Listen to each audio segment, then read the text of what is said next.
آئیے اس ویڈیو میں سب کی منصوبہ سازی کے بارے میں مزید جانتے ہیں۔ جائزہ۔ کسی بھی کام سے حاصل ہونے والے فائدے یا نقصان کو جاننے کے لیے اس کا جائزہ لینا بہت ضروری ہے۔ یہی حال تعلیم کے شعبے میں ہے۔ بچے کو جو تعلیم دی جا رہی ہے اس کی افادیت یا متوقع مسائل کو جاننے کے لیے جائزہ بہت اہم کردار ادا کرتا ہے۔ سیکھنے کے عمل کو جاننے کے لیے عموماً دو طرح سے جائزہ لیا جاتا ہے: رسمی جائزہ اور غیر رسمی جائزہ۔ رسمی جائزہ سبق یا سلیبس کے مطابق پڑھانے کے بعد آخر میں لیا جاتا ہے۔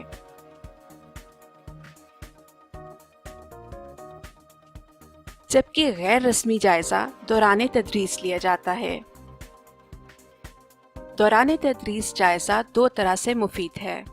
ایک تو یہ کہ اگر معلم پڑھانے میں دقت محسوس کرتا ہے تو وہ بعد میں اپنی اصلاح کر کے دوبارہ پڑھا سکتا ہے۔ نمبر 2، اگر بچے سیکھنے میں مشکل محسوس کرتے ہیں تو معلم وہیں ان کی مشکل حل کر سکتا ہے اور کانسیپٹ کو نئے طریقے سے سکھا سکتا ہے۔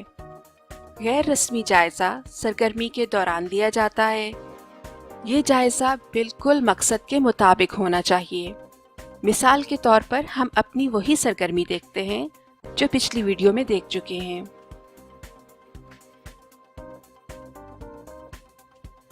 اس سرگرمی میں ہمارا مقصد تھا طلبہ 5 الفاظ کے جملے ورک شیٹ پر لکھ سکیں۔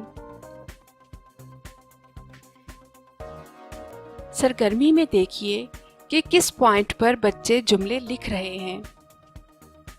جی ہاں، پوائنٹ نمبر 3 پر طلبہ کو جوڑوں میں ورک شیٹ دی جائے گی جس پر وہ دیے گئے الفاظ کے جملے لکھیں گے۔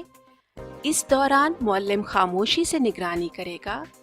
در حقیقت یہاں معلم خاموشی سے جائزہ لے رہا ہے اور ضرورت پڑنے پر انفرادی طور پر بچوں کی مدد کرے گا۔ اگرچہ ورک شیٹ کو چیک کر کے بھی جائزہ لیا جا سکتا ہے، لیکن یہاں دوران تدریس جائزہ لینا بہت ضروری ہے تاکہ مقصد حاصل کرنے کے لیے بچے کی مدد کی جا سکے۔ نمونے کے طور پر آپ سرگرمی میں وقت کی تقسیم اسکرین پر دیکھ سکتے ہیں۔